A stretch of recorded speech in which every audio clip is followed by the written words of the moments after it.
Okay. Hi, my name is Ming Richardson, the compliance broker from Maximum One Realtor and Realty Partners. And right next to me is my awesome husband, Alan, who is a qualifying broker for Maximum One Realty and Realtor Partners. Very good. Well, good morning, everybody. We appreciate you joining us every Monday morning. We try and do this where you kind of get everybody together and kind of go over the comings and goings of things we see happening in real estate. Sorry, his head looked like he's calling off. So it was a little bit cut off. So yeah, there we go.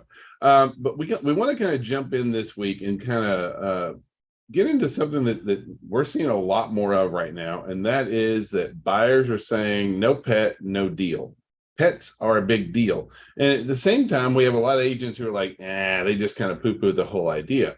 And so you got to understand that a lot of our buyers today, even a lot of our sellers today, a lot of our clients in general are big pet people. You know, like when COVID hit, everyone went out and got a dog. Well, and now they're huge. If you go to college campus, they're a huge emotional support for the students as well. So it's not just that generation, it's also folks that was, kind of locked in during pandemic. Yeah.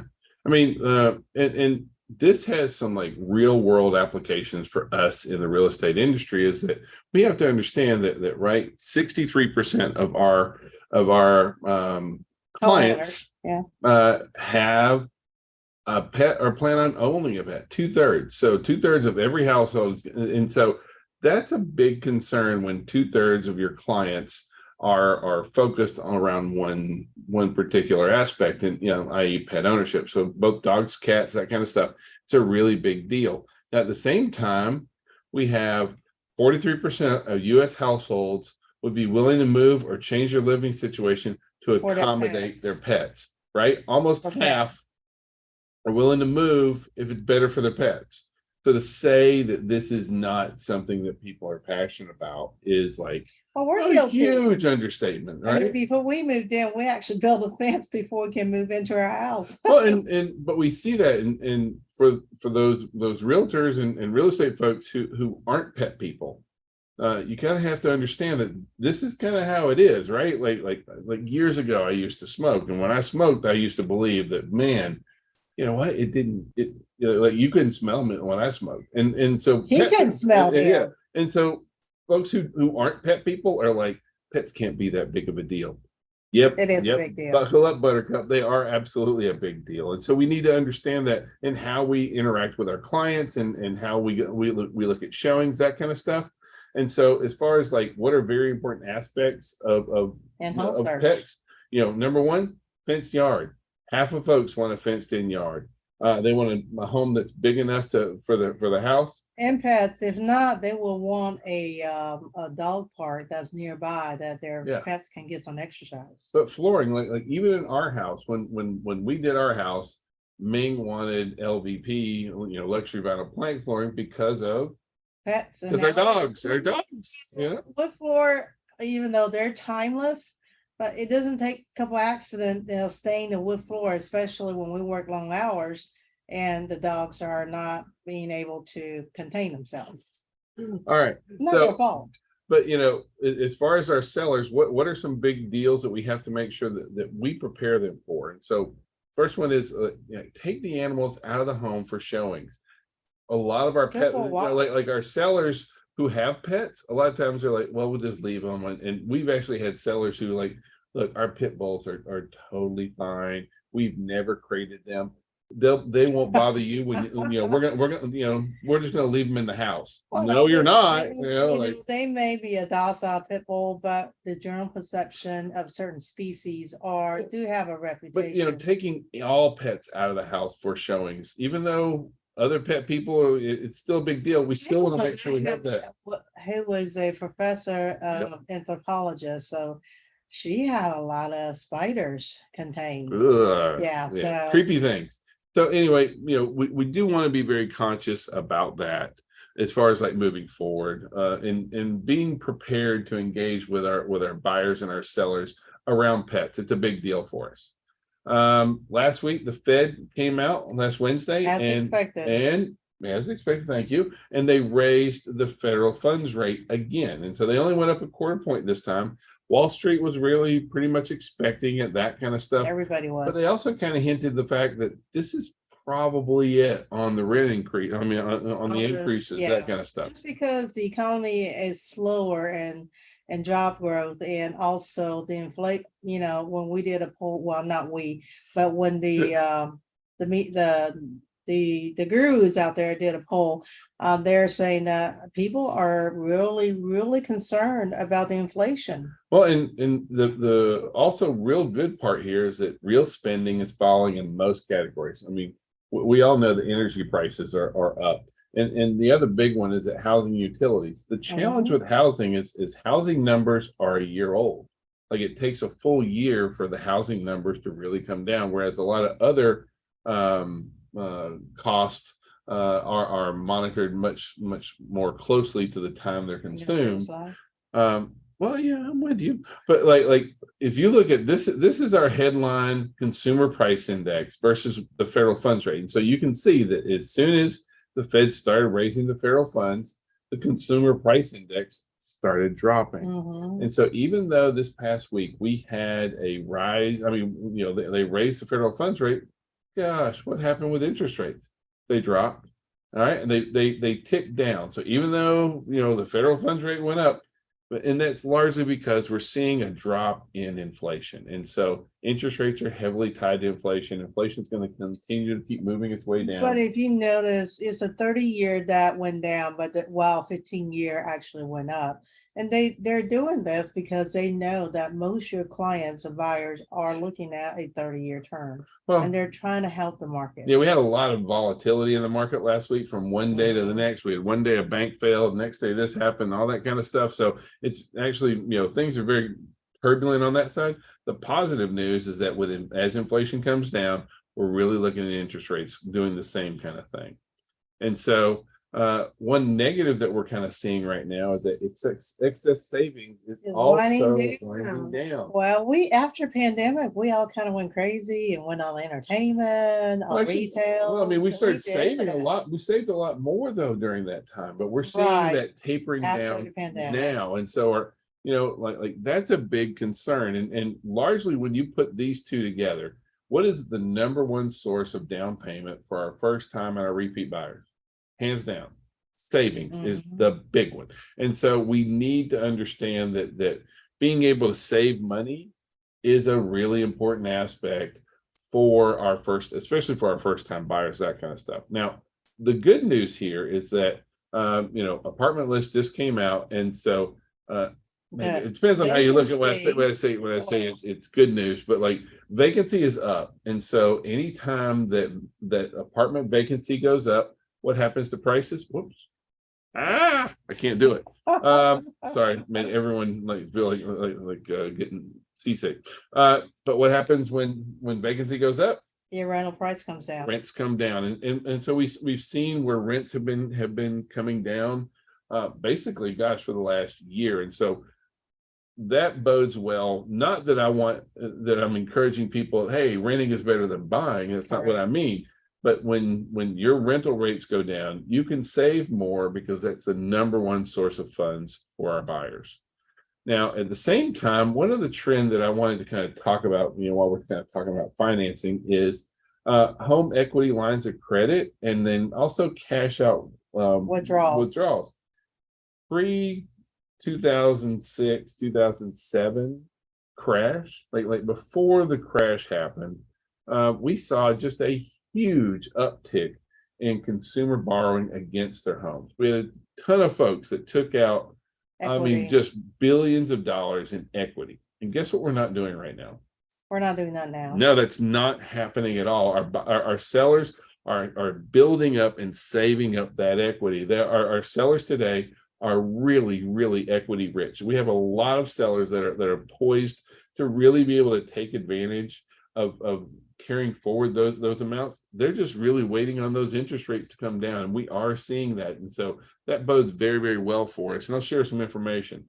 But our top concern for sellers, so realtor.com just did a survey and said, what is your biggest concern for selling? They need to buy first. They've got to buy first. And I'm sorry, I didn't mean to cut you off, but like this is such a big deal. A lot of times, we focus just on sellers, and a lot of agents like, list to live, list to last. We know that, but the number one concern for your sellers is being a buyer.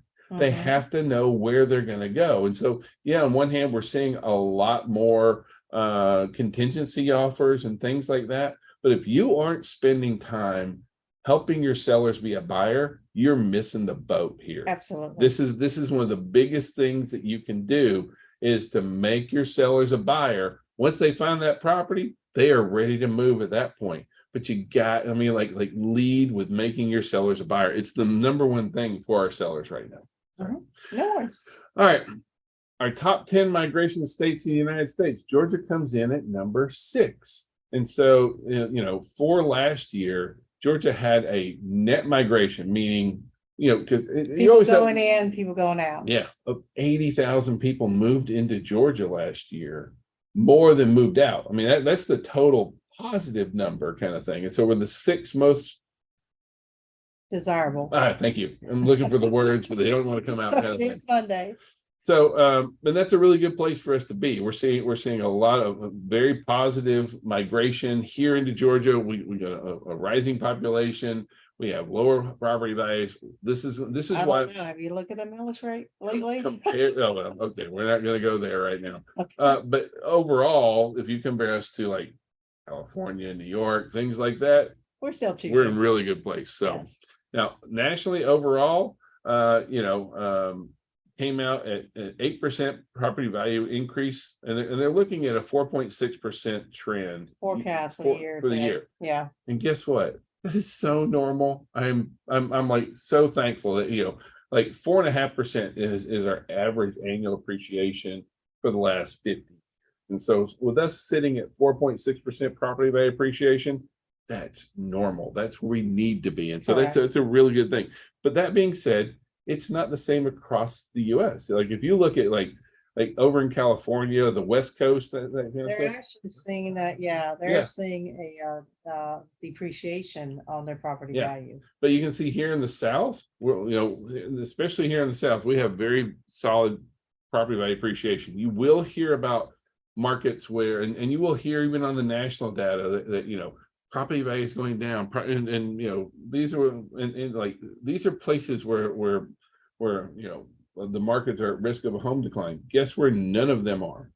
Not in Georgia. Yeah. It's interesting that Florida is one of the most desirable, but apparently in Lake Haven, Lakeland, Winter Haven is actually not. You have, that's You the have thing. pockets. Well, but in all real estate, it's always regional, right? Geographic. And so we have areas around our state that are on fire, and areas around our state that aren't. Right. And so it's always going to be very, very local on there. Now, overall, our median list price continues to increase. And so, this is a national number. We're still running about 4.5 here in the Georgia area, that kind of stuff. While nationals run about 2.5. So that's just a little comparison. Total listings, you can see our total listings, even though total listings are up from last year, look where our inventory level is compared to, 2017, 18, 19, 20. Our total listing count really is down. We don't have enough homes to put on the market. And at the same time, our new listings are down, right? Our new listings are down compared to prior year. Yeah, about 22%. But even if you look at where we are in any year other than when COVID hit, COVID's the only time that we've had less new listings coming on the market than we are right now. So we need more inventory, and we know that once interest rates come down, that will open that up a good bit for us. Pending sales are up. Well, they're down versus last year. But if you took out the last 2 crazy years out of it, you can see that we are trending. We're very, very normal. So other than the last 2 years, we're always comparing ourselves to last year, how we're doing versus 12 months ago. But if you look at our historical trends, we're not in bad shape. And this is national average, not necessarily related to Georgia. Yep. And then days on market, we're seeing our days on market are reducing, which is normal. Normally our inventory during the summer, we sell more houses during the summer. Our spring and summer markets are really good times for us in real estate. And so we're seeing that same trend kind of happen right now. Now, I'm sorry. That's okay. Okay. And the reason why some of the days on market are much higher is not because the house had depreciated. It's just the interest rate has gone up so much that people are unable to afford a house that they want. Well, and they feel trapped. Like I'm sitting in a Mhm. 3.5% mortgage. Do I really want to go get And a 6.5, Yeah. you know, Once by we then get send- once we send get it under down. 6, it makes it a big deal. absolutely. Now, one new change here is that according to Adam, the average U.S. home ownership, how long we've lived in a house, has had a really drastic drop, over the past year or two, kind of thing. And so these are folks who have sold Mhm. in the last several years. This isn't the average tenureship, but if you've sold in the last couple of years, you have probably lived in your home less than 6 years. Which is significantly less. We have been running But 10. if you look at the curve of the house appreciation during pandemic, it was crazy. Yeah, it was all over the place. Mhm. Now, two areas we'd like to kind of help you identify here, and that is we want to talk about condos as well as manufactured. And so what we've kind of seen is that condo inventory fell in 2020, and then condo inventory has actually been increasing. And when it comes to residential real estate, it's about supply versus demand. And so you can see that manufactured homes and condos are both we have more inventory on those two products than we have in vacant land, but vacant land takes a while. But if you just look at condos and manufactured homes, we have more inventory of those products than we do anything else. Whereas when you look at single family residential, that's been trending down. It was improving, then boom, it's really been dropping back single off. family, because a lot of your builder are building apartment homes for investors, so that has some impact in there. So we know that so if you're looking for deals and bargains and places where like, even if you're listing these type of properties, understand that there's more inventory there, so there's gonna be more pricing pressure on there for reductions. And so at the same time, with less competition for condos, we're seeing where the prices for condos are decelerating or decelerating faster than other segments of our market. And so at the same time, the average manufactured price home is only about $150,000. Now that's for the house. I don't mean just a trailer, just a manufactured home, but the median manufactured list price is $150,000. And does that include land? Yeah. Okay. That's done and dusted, ready to rock kind of thing. And so when you look at 385 for single family residential, that's a really significant jump in there. And so I'm not saying that every client is going to be interested in a manufactured home, that kind of thing. But for those folks who are like, I want to get in the home, I want to get started, I want to move into here, but I need to be under $200,000. Is that a viable option? It really can be, kind of thing. And so if you look at like our active for sale listings, you can see that right now condos are down 44%, as opposed to vacant land. And so, manufacturing year over year, let me just go year over year. Right now, the number of listings for manufactured is up almost 30%, and condos is up 15%. Nothing else is coming close to those two. Right. And so just we know that these are going to be the places where our buyers who are very price conscious are going to be able to see some sort of deal, bargain options. Well, no, affordability, honestly. Yeah, that's really what we're talking about. Affordability, what you can afford. Yep. Now, Zillow also came out and did a little bit of did a survey and went and found out something that we've been trying to figure out for years, and that is, what does the average investor look like? And so the typical real estate investor, he or she is 59 years old. They got a median income of about $130,000. The average landlord has 2 rental properties. Only 16% of them have more than 5. Now, what I found very interesting is that a lot of times realtors just don't really approach investors about a lot of things. 63% of landlords said they have seriously considered selling, and first-time landlords were much more likely to consider selling. And the reason being is that the rental rates has gone down, and also they know their house is at the highest appreciation right now. Well, right now the largest number of investors just have single family homes, single family homes, manufactured homes, townhomes, they make up the largest segment in there.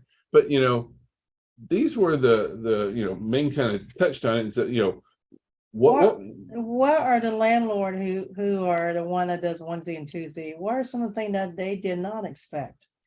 So your first time landlord, 34% said there are more repaired than they expected because they're just thinking, I'm collecting the money and we're good to go. And 20% said the property is vacant more than expected. And sometimes it's due to you're listening too high. And also 32% said it's harder than expected to find a reliable renter. I would tell you guys, if you help your landlord to do your due diligence up front, I mean, we can't control if someone lose their job, have medical condition after they move in, but if you do your due diligence up front, typically those are going to be great renters. And also the lease process, application scheduling towards more consuming than expected. 33% says that, while 35 says managing a rental is more time consuming than expected. This is why we, that 10% that you give to the property management is so well worth it. Right. But highlighting these things, when you're talking to investors, if you'd like to get more listings out of investors, a third say there's more repairs. Talk about how many repairs that they're having to deal with. A third say that they hate the going through the leasing process. A third say it takes a lot more time. A third say it's much harder to find people. Like speak about these things with investors, and when you look at 2/3 of investors think, gosh, maybe I do want to. 2/3 of our investors are seriously consider selling. These are their biggest challenges. These are a topic, right? You need to touch up on, and if you want to pursue the investor route, because we know we need more inventory, and this is a great place of inventory. Absolutely. So, even though nationally we have all these big companies doing it, still the average investor is a small time 1 or 2 property investor, and that's a great source of business for us. Absolutely. This week we've got today I'm going to be teaching the ultimate listing system. That's going to be here.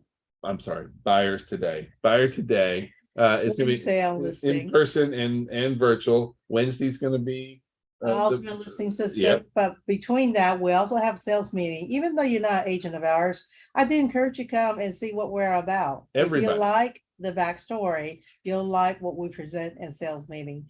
Not only that, you get we'll feed you. So and then on Friday we have show me the money, take me to closing. That's where our lender and attorney that's going to be here presenting live with you on what their expectation and what makes a very successful closing and transaction for you. So these are things that you need to know. As our environment changes a lot. What was true before may not be true now. So come and join us. And as always, if you guys have any topic you would like for us to discuss in our backstory, please throw it at us. Text us or email us and let us know. Text, smoke signal. There we go. We do it all. And we'll be more than happy to discuss those issues with you. Thank you guys. Have a great week. Thank you. Have a great Monday. Bye-bye.